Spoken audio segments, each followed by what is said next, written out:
xuddiki qo'lingizda bir aniq faktlar bor.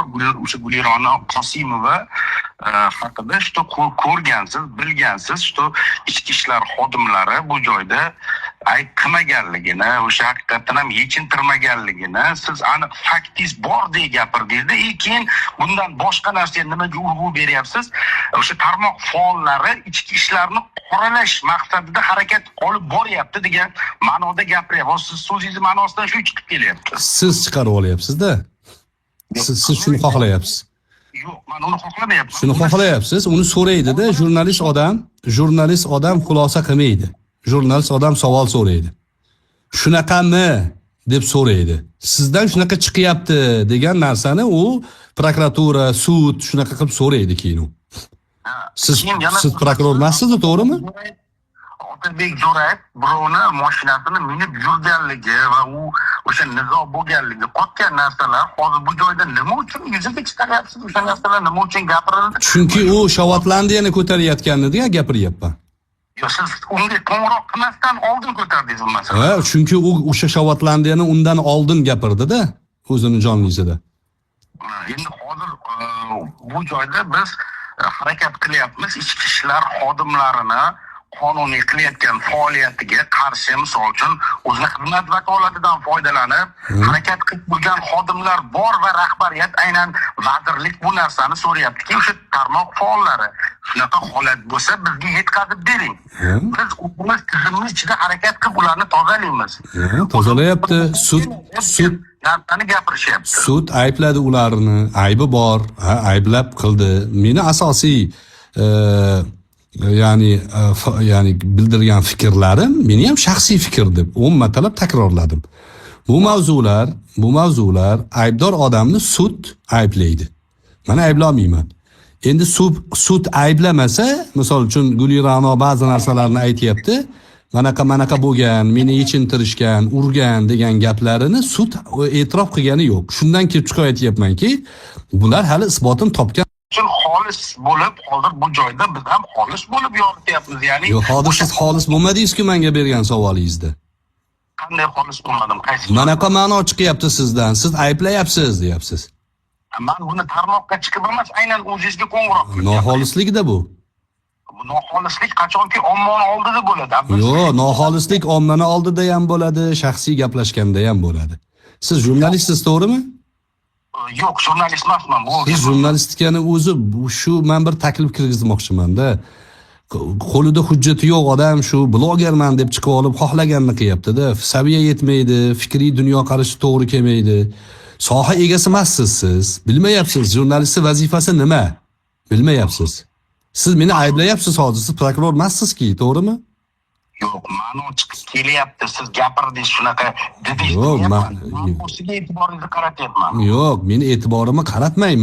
Men qarshingizda turibman. Mendan so'rang.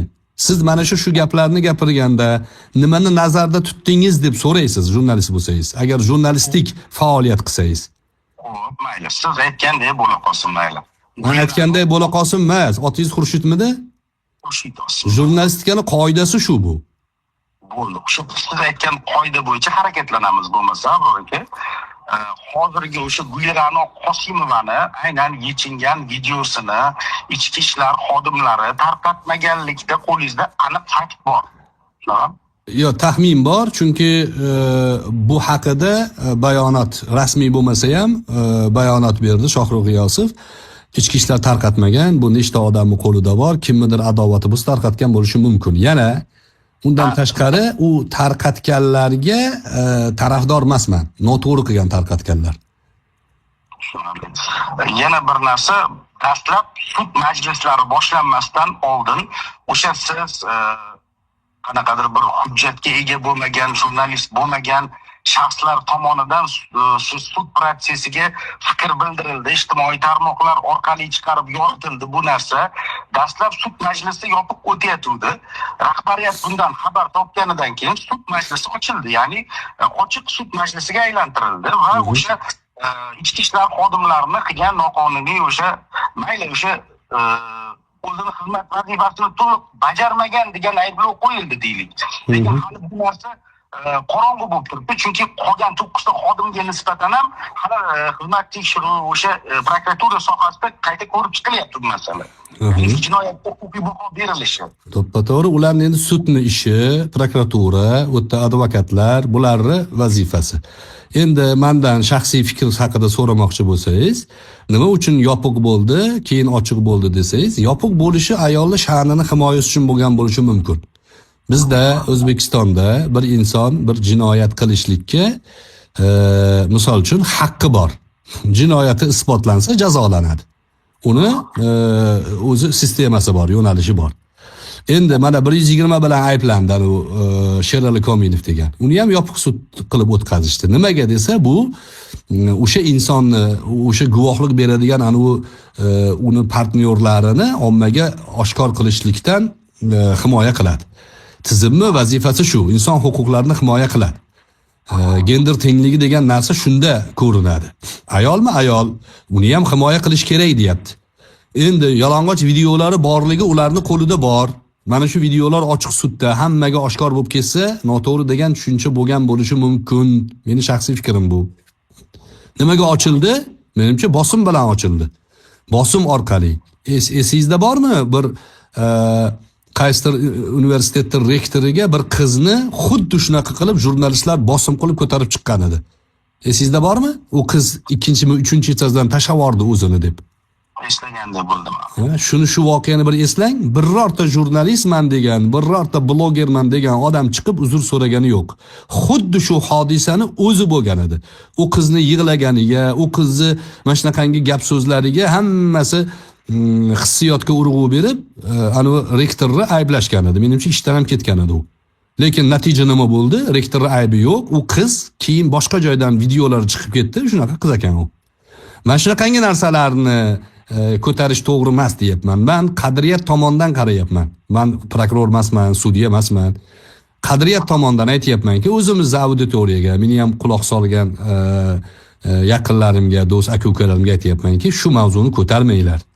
Shu mavzuni ko'taraverib, mavzuda ya'ni temada eng birinchi qatorda ushlab turishga harakat qilish to'g'ri emas. Qadriyatga to'g'ri kelmaydi, erkakchilikka to'g'ri kelmaydi. Endi nima bo'q yegan bo'lsa yetdi, qo'yinglar deyapman. Endi unga ta'sir qilyapti. Men tarafini olishim kerakmi? Tarafini oling demayapmiz.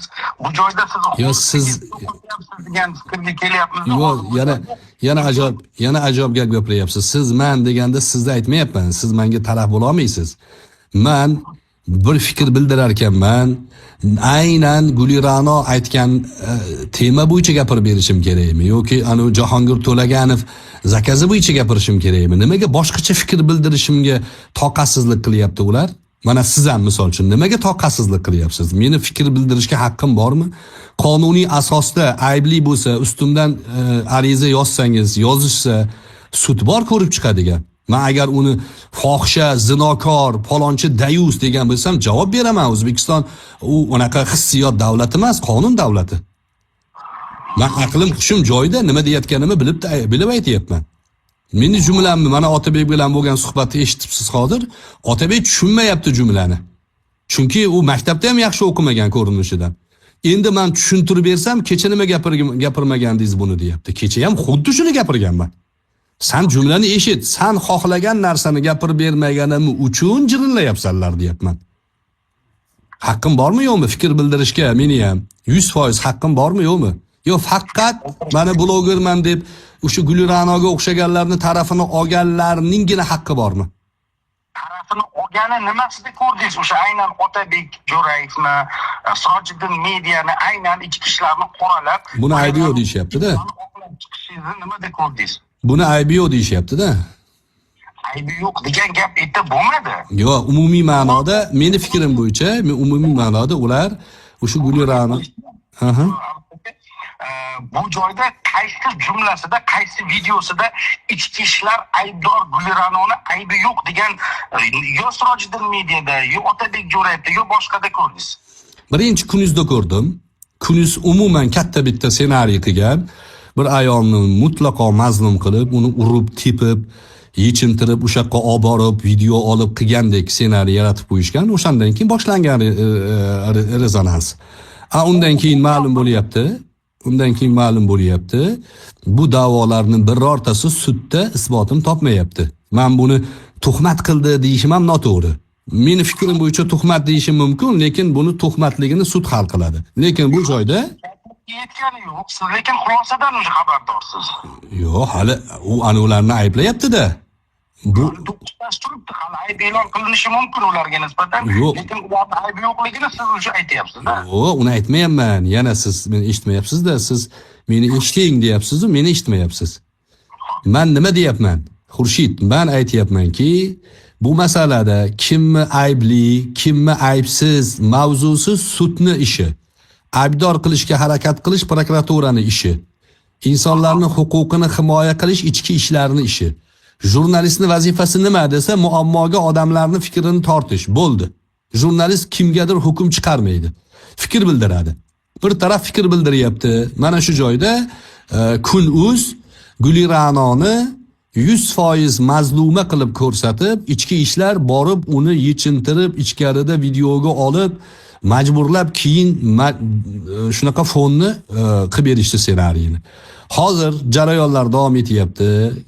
Sudda bir qancha ikkitasini ayblashdi. Menda qo'limda turibdi ayblov qog'ozlari ularni. Ularni o'sha o'z xizmat faoliyatida noto'g'ri ish qilganlikda ayblayapti. Nimaga noto'g'ri ish qilgan? Nima ishing bor, seni zino qiladimi yo'qmi, aralashma degan ma'noda ayblagan ularni. Sudda ishi bor, buni to'g'ri, haqqi bor. Ichki ishlari haqqi yo'q, to'ppa-to'g'ri. Bordi, balovatga yetgan ekan, chiqib ketish kerak edi, bo'ldi. Ularni videoga olishi, kiyimini tortishi, bularning hammasi noto'g'ri bo'lgan. Keyin hujjat soxtalashtirilgan, balovat yetmagan qiz degan gap. Misol uchun endi men juda daskanalni hozir shart emas uni gapirishim. Endi men nima deyapman? Abror Muxtor Ali nima bu mavzuga chiqdi? Bir marta fikr bildirdi. Nimaga? Abror Muxtor Ali aytayaptiki, "Ho, yigitlar, biz o'zbekmiz. Bu ayolning eri bor, oilasi bor. Atrofida doirasi bor, bitta maktabning direktori. Buni ha deb ko'taraverishlik to'g'ri emas u. Qilgan bo'lsa qilgandir, qilmagan bo'lsa o'zi biladi. U o'zini huquqi u. Shunaqa deyapti o'zi ham. Nimaga aralashyapsizlar deyapman. Yuqorida ham gapirdingiz, xuddi bu gapingizni biz tushundik. Ya'ni bu hozir bu joyda aralashmanglar, bo'ldi, bu temani ko'tarmanglar degan ma'no chiqib kelayotgandek go'yo hozirda. Endi o'sha yoritgan narsani yana qayta chiqyaptiki, bundan tashqari tahdid qildi deb chiqyapti mana Gulira'no Qosimova. Uni sud hal qiladi-da, Xurshid. U siz bilan meni ishim emas. Mana hozir suddan oldin yo'q, suddan oldin siz bilan biz xalqning hissiyotiga o'ynashimiz noto'g'ri. Ana tahdid qildi, ana deyishimiz noto'g'ri. Tahdid qildi deb da'vo qilyapti, sud hal qiladi, qo'yib berish kerak buni deyapman. Mana meni ishlarga oid masalani to'g'ridan to'g'ri tarmoqqa chiqarmaganman. Oldin ularni Shohruh G'iyosov, Sayfiddin aka, ular bor, ularga yo'naltiraman. Masalani tizimning ichida o'rganib yechimini beringlar deyman. Agar bermasdan bu yoqqa tashlaydigan bo'lsa, men bevosita o'sha prokuraturaga yuqori turuvchi organlarga murojaat qilib, kanalimizga joylashtiramiz. Bizning faoliyatimiz shundan iborat. Ya'ni kim o'sha bizni ichimizda bo'layotgan noqonuniy xatti-harakatlarni tizimni o'zini ichida tozalaydigan bor xodimlar ishlayapti. To'ppa-to'g'ri. Men ham shuni aytyapman. Tizim ishlayapti. Bitta ikkita o'zini mansabini suiiste'mol qilgan odam sababli butun boshli tizimni ayblash noto'g'ri. Kommentariyalarni qarang, o'sha Otabeyning kommentariyasimi, Sirojiddinning kommentariyasimi, O'zbekiston ado bo'lgan, u prezidentgacha ichki ishlar, prokuratura hammani haqorat qilib yotishibdi. Men shuni aytyapman, noto'g'ri deyapman. Haqqim bormi shunaqa deyishga? Haqqim bor. Lekin bu joyda hozir Sirojiddin Media aynan boshda urg'u berib ketgansizda, o'sha Sirojiddin Mediani bu masalani ko'targanligini Kun.uzda keyin orada Feruza Jo'rabekovna degan sobiq deputatimiz bor. Harakatlarga ham izoh berib ketyapsizki, ya'ni shunaqa bir deputat ayol bor edi, uni ham masalasi bo'yicha fikr bildirgandi. Ya'ni xuddi shu o'zini konstitutsiyaviy haq-huquqlardan foydalanyapti va fikr bildiryapti.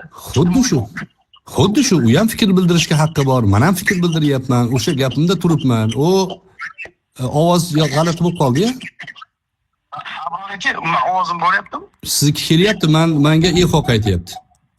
Hozir gurultani o'chiraman.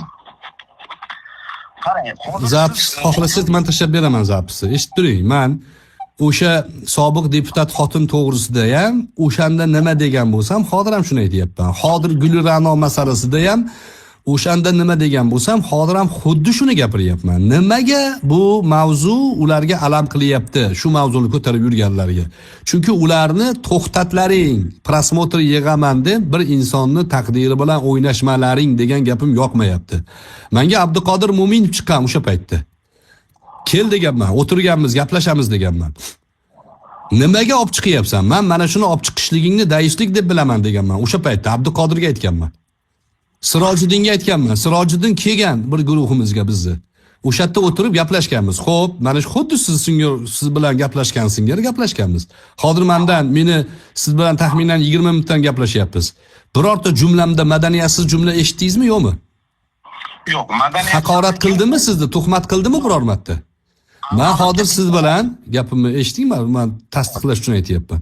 Siz bilan hozir 3 soat gaplashsam, 3 soat madaniy gaplasha olaman. Lekin menga tuhmat qilishyapti, hangrayapsan deyishyapti, eshak deb yozishyapti. O'zi Sirojiddin o'zi meni hangrayapti, bir hukumat parvar deyapti. Hozir mana shu jumlalarda hukumat parvarlikning nima aloqasi bor? Sirojiddin o'shanda qochib ketgan, jumlaga javob bera olmasdan. Men aytganman, u qilgan bo'lsa qilgandir, yegan bo'lsa yegandir. Nimaga olib chiqaverasanlar shu mavzuni? Nima maqsadlaring nima? Uni o'zini sistemasi bor. Agar ya'ni shikoyatchi bo'lsa ariza yozadi, prokuratura uni ko'rib chiqadi, tizim tergovchi tergov qiladi. Hammasi o'zi hal qiladi. Nima qilasan ko'tarib? Meni ham aralashtirishga harakat qildi o'shanda. Sirojiddin aytdi o'shanda. Mana dedi. Abror Muxtor Ali chiqib gapirmaydimi deydi. Nimaga gapirishim kerakman? Gapirsam jirillab ko'tarisha olmayapti. Gapirmasam nimaga aralashmaydi deydi. Meni auditoriyam ularnikidan kamida 10 barobar ko'p. Bular meni qo'shib PR qilyapti meni fikrimcha. Men ulardan PRga ehtiyojim yo'q, Xurshid. Meni PRga ehtiyojim yo'q. Men o'zimni auditoriyamda menga savol bo'lganiga javob beryapman. Aytayapmanki, "O do'stlar, nima qilgan bo'lsa qilgan. Musulmonchilikda bir odam zino qilayotgan bo'lsa, devori teshigini kengaytirish emas, yopib ketish kerak." Yopib ketish kerak. Bo'ldi. Men hozir sizga savol berayotgandim, to'xtab qoldi. Feruza Jo'rabekovna masalasi bo'yicha siz u masalani yana qayta ommaga chiqaryapsiz. Ya'ni yopilib ketgan bir ayolni yarasini yangilagandek bo'ldingiz. Hozir o'sha masalani ichiga o'sha Feruza Jo'rabekovnaning o'sha holatda qilingan shaxsiy hayot daxlsizligi buzilganda bu joyda uning uchun ham javobgarlik mavjud. Bundan tashqari o'rtada hozir yana gapingizda gapiryapsiz. Men o'zim shaxsan bu narsani hozir eshitib, tahlil qilib o'tiribman-da. Agar uyingizda biron nima bo'ladigan bo'lsa, sizni uyingizga mana shu ichki ishlar xodimlari kelib yordam beradi. Ya'ni Rasul Kusherbayev kelmaydi deyapsiz. Bu masalada Rasul Kusherbayevning pozitsiyasi qani? Rasul Kusherbayev va ularga qo'shilib 50 ta odam ustimdan petitsiya qilishdi. Menga tuhmat qilishdi. Meni Hamid Sodiqni o'ldirishlikka fatvo berdi deb shunaqangi ya'ni qora propaganda uyushtirishga harakat qilishdi.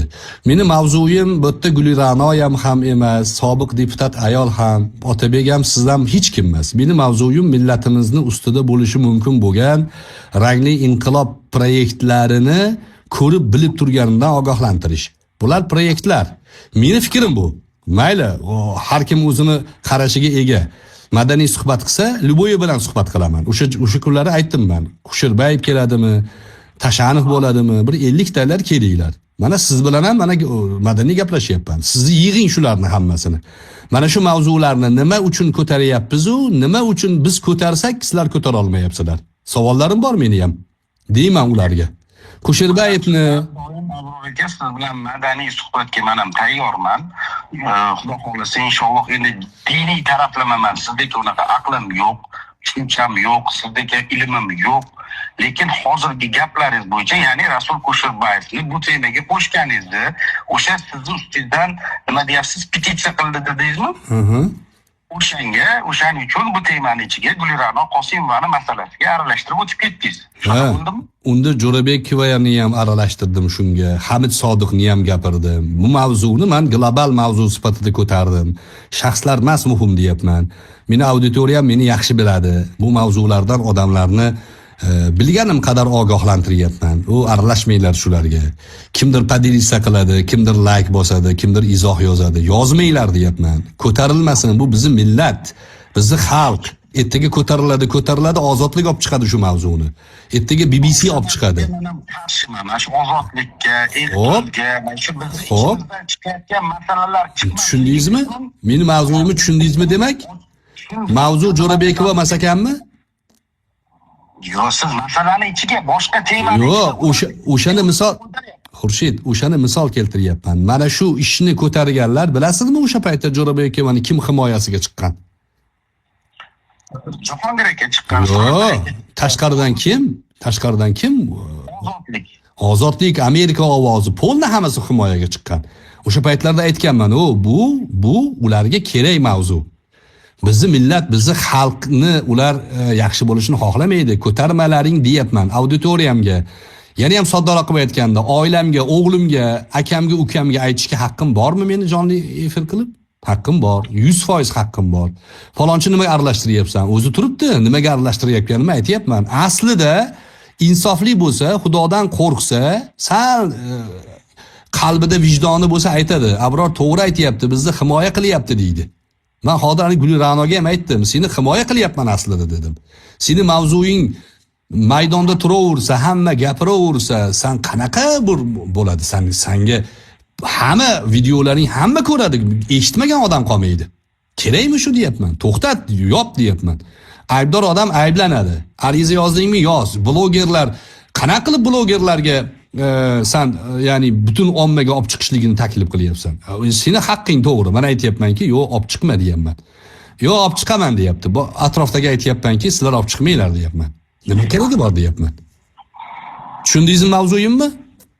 Mavzuyingizni boya tushunib bo'lganman bu. Yo'q, endi tushundingiz menimcha.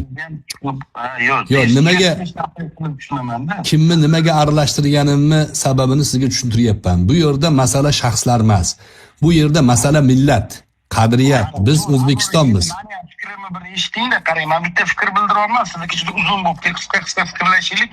Qarang, bu avval misol uchun mana Karimov vaqtida xalqimizda nima yo'q edi, hozir bor. Ya'ni prezident So'z erkinligi yo'q edi, ha. So'z erkinligi yo'q edi, yashang. So'z erkinligi, ijtimoiy tarmoqda e'tibor, ochiqlikka e'tibor, aynan o'sha Feruza Jo'rabekovani boshiga tushgan vaqtda unchalik e'tibor berilmagan edi.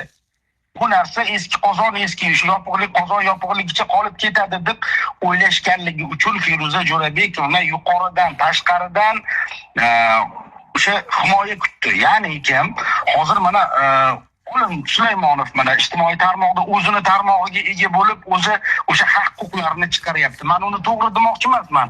Balki to'g'ri, balki noto'g'ri chiqaryapti, lekin haqqini so'rayapti hukumatdan. Bundan tashqari o'sha ochiqlik siyosati orqali qiynalib turgan aholimiz mana kecha Surxondaryodan nogironlar keldi, tarmoqlar orqali uyini olib qo'yilayotgani bo'yicha murojaat qilib keldi. Xabaringiz bormi, yo'qmi? Ishda nogironlarni ularning masalasi tarmoqlar orqali hal bo'ldi. Ya'ni ijtimoiy tarmoqqa chiqayotgan masalalarga kuchli e'tibor qaratilyapti. Haq nohaqligi tizimlarda ko'rib chiqilyapti. Bir ma'noda ijtimoiy tarmoq bosim vazifasini ham o'tayapti-da, bunga qarshiman men. Meni taklifim ijtimoiy tarmoqlarda jurnalistman, blogerman degan odamlarni qonuniy tartibga solish kerak. Taqiqlash emas, tartibga solish kerak. Mana shu Otabekka o'xshaganlar blogerlik ya'ni sertifikatini olmaguncha chiqmaslik kerak. Prokuratura bilan ichki ishlarni tizimini farqiga bormayapti. Ular haqida mavzuni ko'tarib yuribdi. Men yuqorida rektorga qilingan bosim, bir qizni yig'lagan ko'z yoshini orqasida bosim qilib, rektorni ishdan olib tashaldi. O'qituvchiligi e'tiborga olinmadi. Unga tuhmat qilinganligi 2-3 oydan keyin isbotlandi. Hech kim chiqib uzr so'ragani yo'q. Hech kim chiqib uzr so'ragani yo'q. Faqat bosim bilan bunaqa bo'lish noto'g'ri. Ertaga sizni ham, meni ham boshimga kelishligi tabiiy. Men ko'rib turibman, meni boshimga bosim o'tkazishyapti. Abror gapirmasin deyapti. Sirojiddin aytayaptiki, Jasminni, Galiboylarni gapirma deyapti. Nimaga gapirmayman? Nima uchun? Nima bular xalaqit qilyapmanmi bularning faoliyatiga? Pikulichkaga xalaqit qilib uni o'sha mitinglari amalga oshmay qolganligi bularga alam qilyaptimi? Nima qilish kerak? Bu kim bular? Buni tartibga solish kerak. Meni fikrim shu. Men buni taklif qilib olib chiqmoqchiman o'zi. Rasman buni o'sha senatga olib kirish kerak. Blogerlik sistemasini tartibga solish kerak. Doktorman degan hamma odam doktorlik qilishga haqqi bo'lmaganidek, domlaman degan har bitta odam fatvo berishga haqqi bo'lmaganidek, men jurnalistman, blogerman degan har bitta odamni jurnalistik surishtiruv qilishga haqqi bo'lmaslik kerak. Sertifikati bo'lish kerak. Bu endi meni fikrim. Ochiqlik bo'ladi, tartib bilan bo'ladi-da. Hozir doktorlardan hamma doktorlik qilsa bo'laveradi. Qani ochiqlik siyosati desangiz odam o'ldirishadi. Hozir bosim mana o'sha yuqoridagi savolga javob bermayapsiz. Rektorni ishdan ketganligiga kim javob beradi endi? Faqat bosim bilan, faqat jurnalistlarning bosimi bilan bo'ldi o'shanda. Jurnalistlarni jim qilish uchun, blogerlarni jim qilish uchun ishdan olib tashaldi. 2 oydan keyin ma'lum bo'ldiki, siz bilan gaplashib nima qilyapmiz? Hozir men o'zim blogerlik sohasiga kirib kelishimning asosiy sababi nima bo'lganligini bilasizmi? Yo'q, bilmayman. Yo'q. Uyimga o'zim shaxsan farzandlarim bilan mana Toshkentga ko'chib kelganimga 25 yil bo'lgan bo'lsa, 25 yil mobaynida men o'zim uyim bo'lmagan.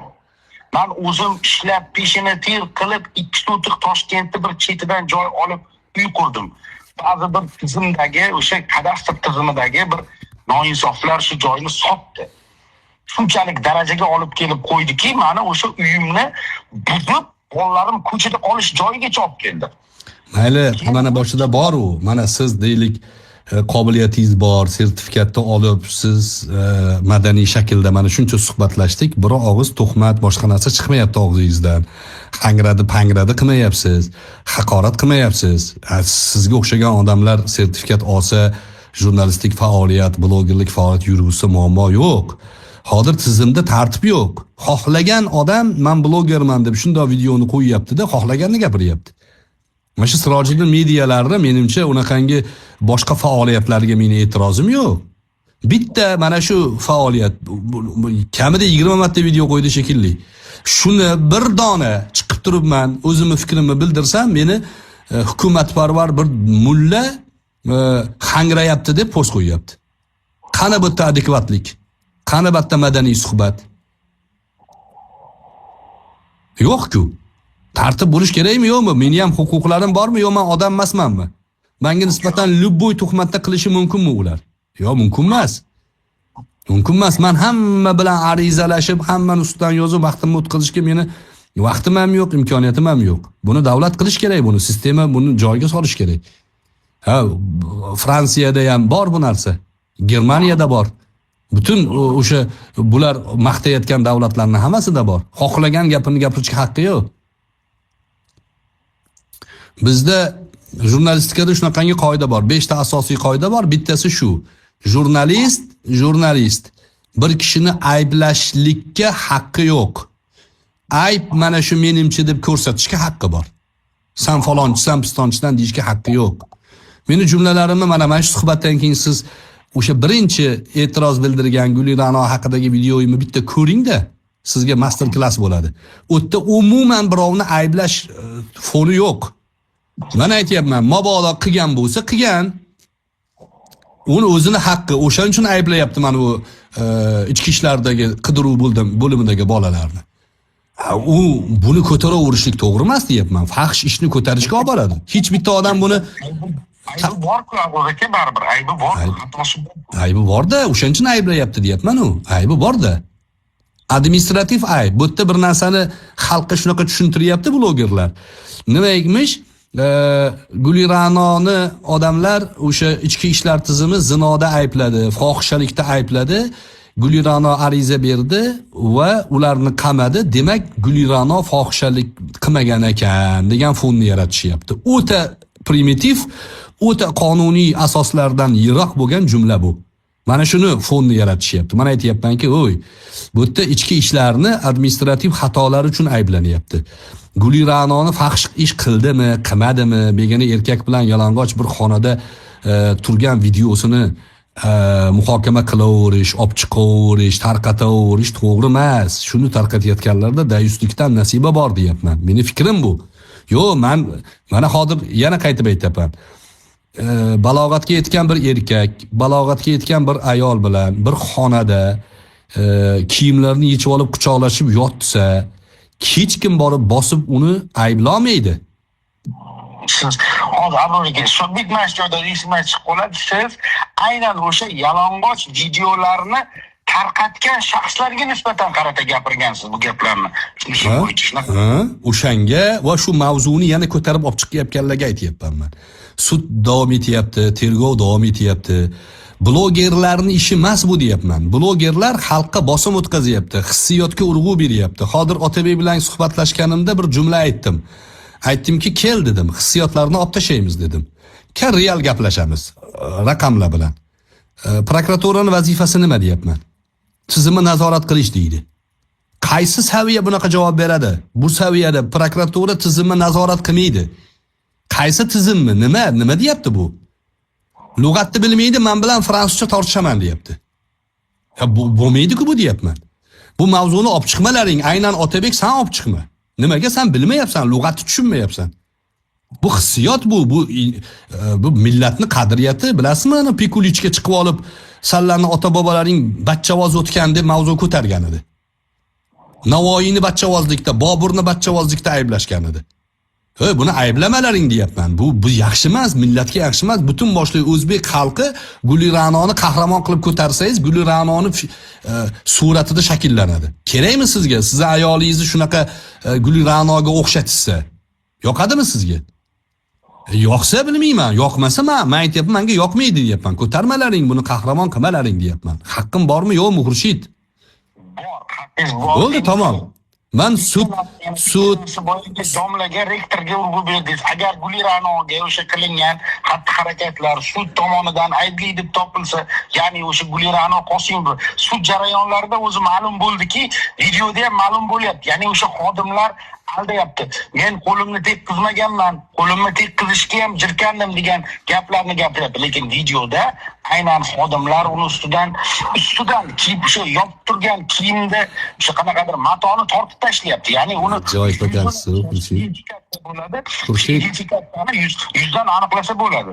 Lekin uni ajoyib ekansiz. Siz ham yana hissiyotga ketib olyapsiz-da, realist bo'la olmayapsiz. Men sizga yana aytayapman.